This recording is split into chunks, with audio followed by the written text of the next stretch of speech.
Hi ನಮಸ್ತೆ ಎಲ್ರಿಗೂ welcome back to ರೀಲಾಸ್ ಚಾನಲ್. ಫ್ರೆಂಡ್ಸ್, ಇವತ್ತು ನಾನು ಒಂದು ಹಲಸಿನಕಾಯಿಂದ ಸಾಂಬಾರನ್ನ ಹೇಗೆ ಮಾಡೋದಂತ ತೋರಿಸ್ತಾ ಇದ್ದೀನಿ. ಅದ್ಭುತ ರುಚಿ ಅಂತಲೇ ಹೇಳ್ಬೋದು. ತುಂಬ ಅಂದರೆ ತುಂಬಾ ಚೆನ್ನಾಗಿರುತ್ತೆ. ಹಲಸಿನ ಬಡಕು ಅಂತೀವಲ್ಲ, ಅದರಿಂದ ಸಾಂಬಾರು.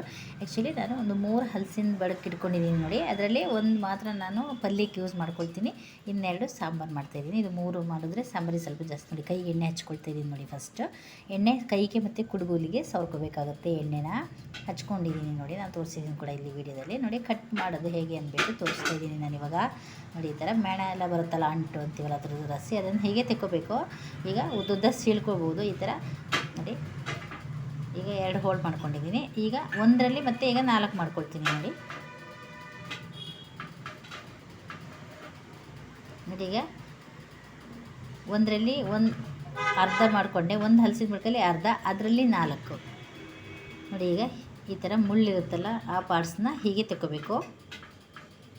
ನಾನು ಇದಕ್ಕೂ ಮುಂಚೆ ಒಂದು 2 ವೀಡಿಯೋ ಮೋಸ್ಟ್ಲಿ ಹಾಕಿದ್ದೀನಿ, ಒಂದು ಪಲ್ಯದ್ದು ಮತ್ತೊಂದು ಚಟ್ನಿದು. ಈಗ ಇದು ಸಾಂಬಾರ್ದು ವೀಡಿಯೋನ ನಾನು ಇಲ್ಲಿ ಹಾಕ್ತಿದ್ದೀನಿ ನೋಡಿ. ಈ ಥರ ಫ್ರಂಟಲ್ಲಿ ಕೂಡ ಈ ಥರ ಸೆಂಟ್ರಲ್ಲಿ ದಿಂಡು ಅಂತ ಇರುತ್ತಲ್ವ ವೈಟ್ದು, ಅದನ್ನು ಹೀಗೆ ತೆಕ್ಕೋಬೇಕು. ಮತ್ತು ಈ ಥರ ಮುಳ್ಳಿರುತ್ತಲ್ಲ, ಆ ಪಾರ್ಟ್ಸ್ನ ಕೂಡ ತಗೊಂಡು ಮಧ್ಯದಲ್ಲಿ ಏನು ಸಿಗುತ್ತೋ ಅದನ್ನು ಮಾತ್ರ ಇಟ್ಕೋಬೇಕಾಗುತ್ತೆ ಅಡುಗೆಗೆ.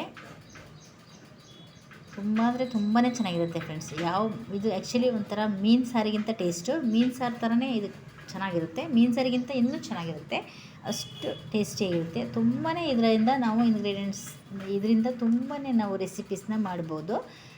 ಏನೆಲ್ಲ ಮಾಡ್ಬೋದು ಅಂತ ನಾನು ಮುಂದೆ ಇನ್ನೂ ವೀಡಿಯೋಸ್ನ ಹಾಕ್ತೀನಿ ನಾನು. ಈಗ ಸದ್ಯಕ್ಕೆ 1-2 ವೀಡಿಯೋ ಹಾಕಿದ್ದೀನಿ ಇದ್ರದ್ದೇ. ಇವತ್ತು ಸಾಂಬಾರು ಮಾಡೋದನ್ನು ಕೂಡ ಹಾಕ್ತಾಯಿದ್ದೀನಿ ನೋಡಿ. ಈ ಥರ ಸೆಂಟ್ರ್ ಪಾರ್ಟ್ಸ್ ಮಾತ್ರ ಈ ಥರ ಇಟ್ಕೊಂಡು ಈಗ ಇದನ್ನು ಸಣ್ಣಕ್ಕೆ ನೀವು ಯಾವ ಲೆವೆಲಿಗೆ ಬೇಕಾದರೂ ಹೆಚ್ಕೋಬೋದು. ತುಂಬ ಸಣ್ಣಕ್ಕೆ ಬೇಕಾದರೂ ಹೆಚ್ಕೋಬೋದು, ಅಥವಾ ದೊಡ್ಡ ದೊಡ್ಡ ಪೀಸ್ಗಳಾಗಿ ಬೇಕಾದರೂ ಹೆಚ್ಕೋಬೋದು. ನಾನಿಲ್ಲಿ ಮೀಡಿಯಮಾಗಿ ಹೆಚ್ಕೊಳ್ತಾ ಇದ್ದೀನಿ ನೋಡಿ. ಎಣ್ಣೆ ಕೈಗೆ ಹಚ್ಕೊಳ್ಳೋದ್ರಲ್ಲಿ ಯಾವುದೇ ಕಾರಣಕ್ಕೂ ಇದನ್ನು ಕಟ್ ಮಾಡ್ಕೊಳಕ್ಕೆ ಹೋಗಬೇಡಿ. ಯಾಕಂದರೆ ಇದ್ರದ್ದು ಅಂಟೇನಿರುತ್ತೋ ಮೇಣ ಅದೆಲ್ಲ ಹತ್ಕೊಬಿಡುತ್ತೆ ನೋಡಿ. ಎಲ್ಲನೂ ಹೆಚ್ಚಿ ಒಂದು ಪಾತ್ರೆಯಲ್ಲಿ ಹಾಕ್ಕೊಳ್ತಾ ಇದ್ದೀನಿ ಫ್ರೆಂಡ್ಸ್. ನಾನು 2 ಮಾತ್ರ ನಾನಿಲ್ಲಿ ಸಾಂಬಾರಿಗೆ ಯೂಸ್ ಮಾಡ್ತಾಯಿದ್ದೀನಿ. ನಾನಿಲ್ಲಿ 3 ತೋರಿಸಿದ್ದೀನಿ ಆ್ಯಕ್ಚುಲಿ ನೋಡಿ. ಈ ಥರ ಎಲ್ಲನೂ ಕಟ್ ಮಾಡ್ಕೋಬೇಕಾಗುತ್ತೆ.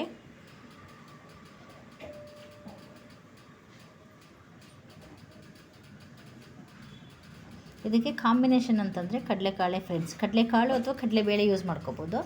ಸಖತ್ತಾಗಿರುತ್ತೆ ನಿಜವಾಗ್ಲೂ, ಅದ್ಭುತ ರುಚಿ ಅಂತಲೇ ಹೇಳ್ಬೋದು. ನಾನ್ ವೆಜ್ ತಿಂದರೂ ಇಷ್ಟು ಒಂದು ಸಮಾಧಾನ ಸಿಗುತ್ತೆ ಇಲ್ವೋ, ಅಷ್ಟು ಚೆನ್ನಾಗಿರುತ್ತೆ. ಮತ್ತು ಹೆಲ್ದಿ ಕೂಡ. ಇದು ಮೋಷನ್ ಪ್ರಾಬ್ಲಮ್ ಇರೋಂಥವ್ರಿಗೆ ವಾರಕ್ಕೆ 1-2 ಸತಿ ಇದನ್ನು ತಿಂದುಬಿಟ್ರೆ ಮೋಷನ್ ಕ್ಲೀನಾಗಿ ಹೋಗುತ್ತೆ. ಅಷ್ಟು ಒಳ್ಳೆಯದಿದು ಹೆಲ್ತಿಗೆ ನೋಡಿ. ಎಲ್ಲ ಹೆಚ್ಚಿ ಒಂದು ಪಾತ್ರೆಯಲ್ಲಿ ಹಾಕಿಟ್ಕೊಂಡಿದ್ದೀನಿ. ಈಗ ಇದಕ್ಕೆ ನೀರು ಹಾಕಿಬಿಟ್ಟು ನಾನು ತೊಳ್ಕೊಳ್ತೀನಿ ನೋಡಿ. ಕಡಲೆಕಾಳು 1 ಕಪ್ಪಷ್ಟು ನೆನೆಗೆ ಹಾಕಿದ್ದೆ ನೋಡಿ. ಅದು ಫುಲ್ ದೊಡ್ಡ ಬೌಲಲ್ಲಿ ಒಂದು ಬೌಲ್ ಆಗಿಬಿಟ್ಟಿದೆ ನೆನೆ ನಂತರ. ಈಗ ಕುಕ್ಕರಲ್ಲಿ ನೀರು ಇಟ್ಬಿಟ್ಟು ಸ್ಟವ್ ಮೇಲೆ ಅದಕ್ಕೆ ಕಡಲೆಕಾಳು ಮತ್ತು ಈ ಹಲಸಿನ ಬಡಕು ಹೆಚ್ಚಿರುವಂಥದ್ದು ಹಾಕಿಬಿಟ್ಟು ಒಂದು 2 ವಿಷಲ್ ಕೂಗಿಸ್ಕೊಳ್ತೀನಿ ನಾನು. ಹಲಸಿನ ಬಡಕು ಯಾವ ರೀತಿನೋ ಆ ಥರ ನೀವು ಕೂಗಿಸ್ಕೋಬೋದು. ಕೆಲವು ಜಾಸ್ತಿ ಕೂಗಿಸ್ಬೇಕಾಗುತ್ತೆ, ಕೆಲವು ಒಂದೇ ವಿಷಲ್ಗೆ ಬೆಂದುಬಿಡುತ್ತೆ, ಅಥವಾ ಹಾಗೆ ಪಾತ್ರೆಯಲ್ಲಿ ಬೇಕಾದರೂ ಬೇಯಿಸ್ಕೋಬೋದು ನೀವು. ನಾನಿಲ್ಲಿ ಕುಕ್ಕರಲ್ಲಿ ಹಾಕಿ 2 ವಿಷಲ್ ಕೂಗಿಸ್ಕೊಳ್ತಾ ಇದ್ದೀನಿ ಫ್ರೆಂಡ್ಸ್. ನಾನು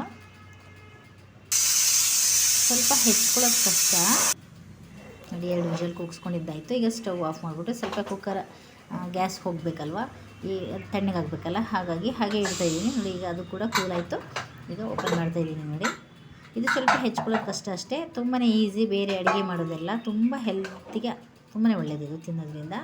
ಈ ನಾಟಿ ಏನೇನೆಲ್ಲ ತರಕಾರಿ ಇರುತ್ತೋ ಅದನ್ನೆಲ್ಲ ಆದಷ್ಟು ಯೂಸ್ ಮಾಡಿ, ಒಳ್ಳೆಯದು ಆರೋಗ್ಯಕ್ಕೆ ನೋಡಿ. ಈಗ ಬೆಂದಿದೆ, ಪರ್ಫೆಕ್ಟಾಗಿ ಬೆಂದಿದೆ ನೋಡಿ. ಅದಕ್ಕೆ ನಾನು ಉಪ್ಪೇನು ಹಾಕಿಲ್ಲ. ನಾನು ಆ್ಯಕ್ಚುಲಿ ಸಾಂಬಾರಿಗೆ ಹಾಕ್ಕೊಳ್ತೀನಿ ಡೈರೆಕ್ಟಾಗಿ ನೋಡಿ. ಅದಕ್ಕೆ ಖಾರ ರುಬ್ಕೊಳ್ಳೋದಕ್ಕೆ ಏನೆಲ್ಲ ಇಂಗ್ರೀಡಿಯೆಂಟ್ಸ್ ನಾನು ಯೂಸ್ ಮಾಡ್ತಾಯಿದ್ದೀನಿ ಅಂತ. ಧನಿಯಾ ಪುಡಿ 2 ಚಮಚ, 1 ಚಮಚ ಖಾರ ಪುಡಿ ಹಾಕ್ಕೊಂಡಿದ್ದೀನಿ ನೋಡಿ. ಸಣ್ಣ ಪೀಸ್ ಒಂದು ಚಕ್ಕೆ ಯೂಸ್ ಮಾಡ್ತಾಯಿದ್ದೀನಿ. ಒಂದು ಸಣ್ಣ ಭಾಗ ತೆಂಗಿನಕಾಯಿ, ಜಾಸ್ತಿ ಕಾಯಿ ಹಾಕಬಾರ್ದು ಇದಕ್ಕೆ.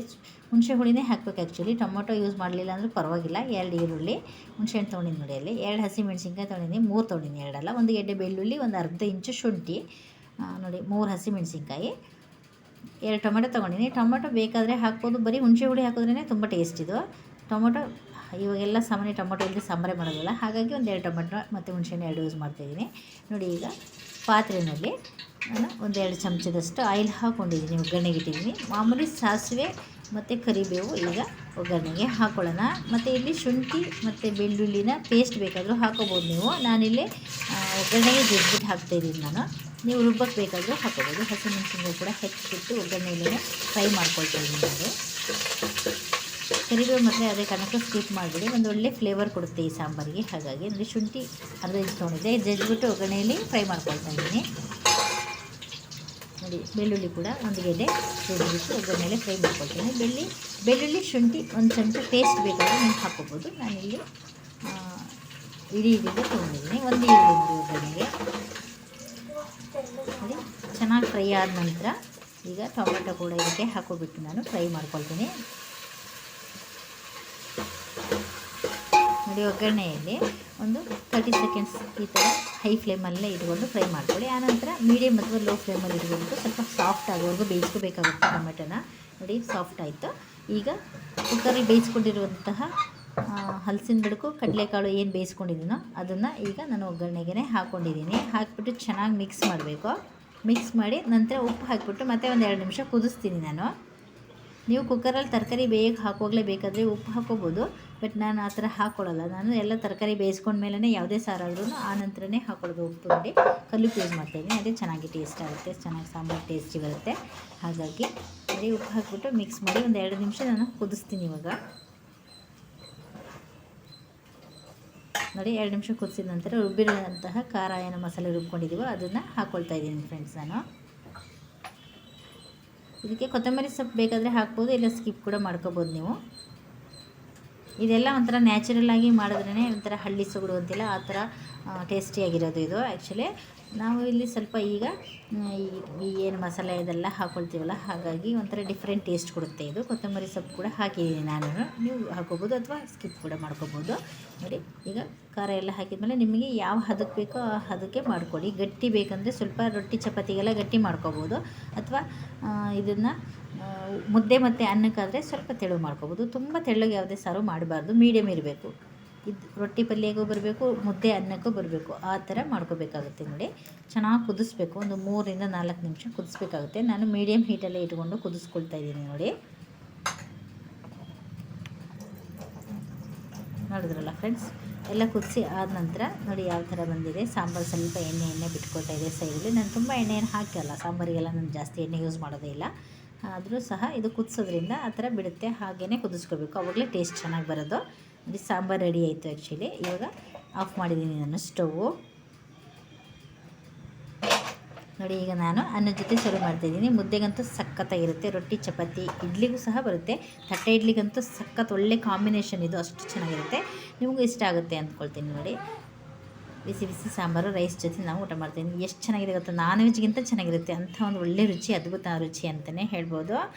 ನೋಡಿರಿ ನೋಡಿ ಅನ್ನದ ಜೊತೆ ಸರ್ವ್ ಮಾಡಿದ್ದೀನಿ. ಎಷ್ಟು ಚೆನ್ನಾಗಿ ಕಲರ್ ಕೂಡ ತುಂಬಾ ಚೆನ್ನಾಗಿ ಬಂದಿದೆ, ಏನೋ ಒಂಥರ ನಾನ್ ವೆಜ್ ಥರನೇ ಕಾಣಿಸ್ತಿದೆ. ಸ್ಮೆಲ್ ಅಂತೂ ಸಖತ್ತಾಗಿದೆ, ನೋಡಿದ್ರೇ ತಿನ್ಬೇಕು ಅನಿಸುತ್ತೆ. ಆ ಬರೋ ಸ್ಮೆಲ್ಲಿಗೆ ಊಟ ಮಾಡೋಣ ಅನಿಸುತ್ತೆ, ಅಷ್ಟು ಚೆನ್ನಾಗಿ ಸ್ಮೆಲ್ ಬರ್ತಾಯಿದೆ. ಖಂಡಿತ ನಿಮಗೂ ಇಷ್ಟ ಆಗುತ್ತೆ ಅಂದ್ಕೊಳ್ತೀನಿ. ಇಷ್ಟ ಆದರೆ ನನ್ನ ಚಾನಲ್ಗೆ ಒಂದು ಲೈಕ್ ಕೊಡೋದನ್ನು ಮರಿಬೇಡಿ. ಹಾಗೆಯೇ ಕಮೆಂಟ್ ಸೆಕ್ಷನ್ನಲ್ಲಿ ಒಂದು comment hockey. Thanks for watching.